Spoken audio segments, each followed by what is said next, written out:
Alright, back with number 6, guys. Number 6. Excuse me, we got the intake manifold off, and that's all filled with oil and junk. And what's concerning me right now about this head is that I'm finding metal, well, actually aluminum particles. Like this is every time I stick my finger in one of these ports. This is the intake port, mind you. I've got metal shavings, aluminum shavings. They don't look like ring material. Usually the ring material will be in here, so I'm not sure what this is. I'm gonna tear it down further to find out. Also, we're going with this is the water pump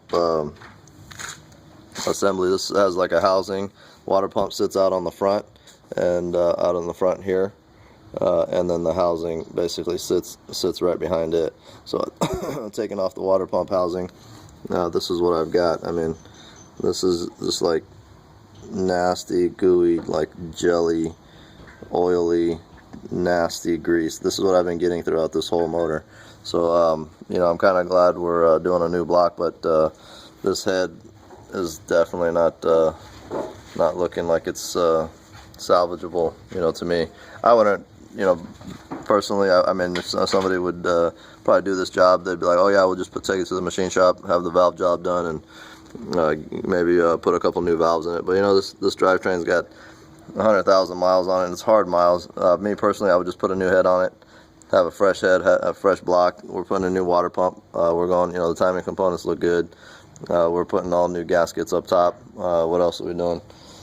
I think that's about it. We're freshening it up, obviously, with some new oils and, you know, coolants and things like that.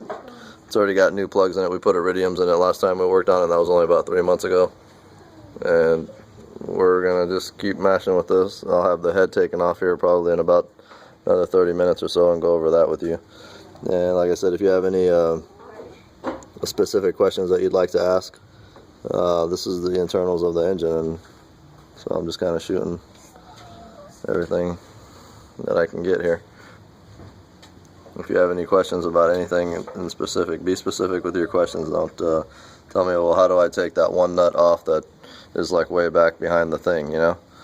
Give me a little specific question, and I'll help you out as best as I can. That's the porthole where the starter goes, and those are the 2 bolts that hold it.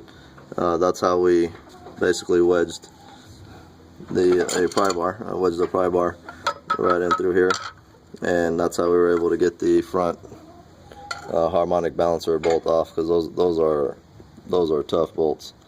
Anyways, we'll see in part 6, I believe is part 6.